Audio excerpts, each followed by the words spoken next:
జగన్మోహన్ రెడ్డి గారు ఎంతో ప్రతిష్టాత్మకంగా తీసుకున్న ప్రతి పేదవాడికి ఇల్లు 90 రోజుల్లోనే అప్లై చేసిన వెంటనే ఈ సెకండ్ ఫేజ్ లో కూడా మళ్ళీ ఇల్లు పట్టాలిచ్చి ఇల్లు శాంక్షన్ చేయాలి అని ప్రతి పేదవాడి కలైన ఇల్లు వాడు కట్టుకొని గౌరవంగా ఇంట్లో తన కుటుంబంతో ఉండాలని తన అక్క చెల్లెళ్ళకి ఆస్తి హక్కును కల్పించే కార్యక్రమం జగన్మోహన్ రెడ్డి గారు చేస్తుంటే అటు టీడీపీ వాళ్ళు ఏ విధంగా కోర్టులో కేసులు వేసి ఆ ఇల్లు పూర్తి కాకుండా జగన్మోహన్ రెడ్డి గారికి చెడ్డ పేరు తేవాలని పేదవాడికి ఇల్లు లేకుండా చేయాలని దుష్ట ఆలోచనలు చేయటం మనం అందరం కూడా కళ్ళారా చూసాం.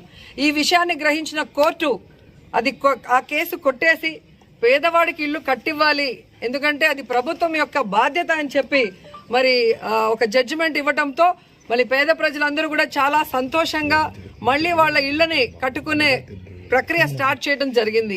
కానీ దురదృష్టవశాత్తు నగిరి నియోజకవర్గంలో ఈ ఇళ్లని పూర్తి చేయనీయకుండా టీడీపీ వాళ్లతో చేతులు కలిపి వైఎస్ఆర్సీపీలో ఉన్న టీడీపీ కోవట్లు ఈరోజు అనేక కార్యక్రమాలు చేస్తూ ప్రజల్ని రెచ్చగొడుతూ ప్రజలతో పోలీసుల మీదకి దాడులు చేయిస్తూ అలాగే ఎమ్మెల్యే వాళ్ళ కుటుంబ సభ్యులతో పాటు కొంతమంది లీడర్లు అక్రమ ఇసుకని రవాణా చేస్తున్నారు, ఇసుక మాఫియా చేస్తున్నారు అన్న విధంగా మరి ఊరి వాళ్ళని రెచ్చగొట్టడమే కాకుండా వారి యొక్క వాట్సాప్ గ్రూపుల్లో అంటే నగిరి నియోజకవర్గంలో ఉన్న అన్ని వాట్సాప్ గ్రూపుల్లో దాన్ని సర్క్యులేట్ చేస్తూ ఏ విధంగా డీఫేమ్ చేస్తున్నారు అనేది ఈరోజు మేము కంప్లైంట్ ఇవ్వడానికి కారణం.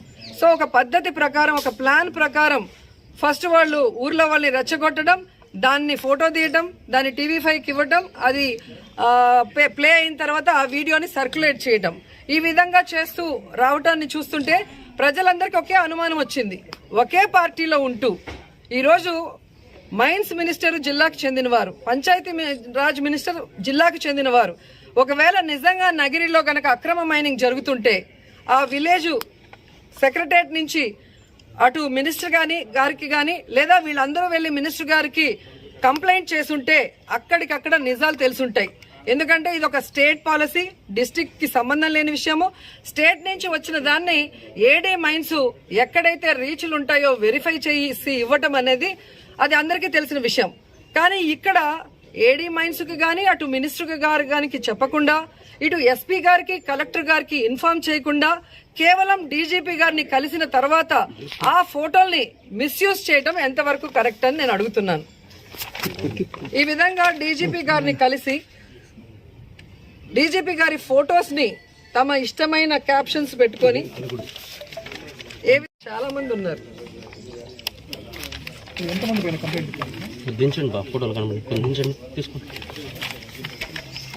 చాలా ఉన్నాయి ఇంకా ఫొటోస్, పేపర్స్ అన్ని ప్రచారం చేస్తూ మా పేరే కాకుండా ప్రభుత్వ పేరు చెడిపేస్తున్నారో ఒక బాధ్యత కలిగిన ఎమ్మెల్యేగా ప్రభుత్వానికి చెడ్డ పేరు వచ్చినా లేదా మమ్మల్ని డిస్టర్బ్ చేసినా లేదా మంత్రి గారికి చెడ్డ పేరు తీసుకొచ్చినా మేము ఒప్పుకోము. కాబట్టి ఆ వాట్సాప్ గ్రూప్లో సర్క్యులేట్ చేసిన వాళ్ళందరి ఫొటోస్, వాళ్ళు సర్క్యులేట్ చేసిన మెసేజ్ని క్లిక్ చేసి ఇచ్చాము. ఇదే కాకుండా ఈ 10 days లో వాళ్ళు ఫోన్ కాల్స్ ద్వారా ఎవరెవరిని కలిశారు, ఎవరెవరు ఇది ప్లాన్ చేశారో వాళ్ళందరినీ కూడా మీరు వెరిఫై చేసి ఈ క్రిమినల్ యాక్టివిటీకి ఫుల్ స్టాప్ పెట్టండి.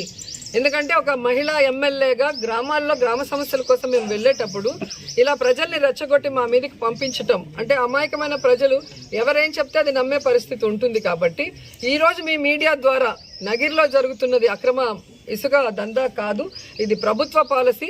ఇది కలెక్టర్ గారు ఎస్పీ గారికి మీరు చెప్తే ఖచ్చితంగా ఏ విషయమైనా కూడా అది కరెక్టా కాదా ఎంక్వైరీ చేసి పనిష్మెంట్ చేస్తారన్న విషయాన్ని ప్రజలు కూడా తెలుసుకోవాలి. Please subscribe .news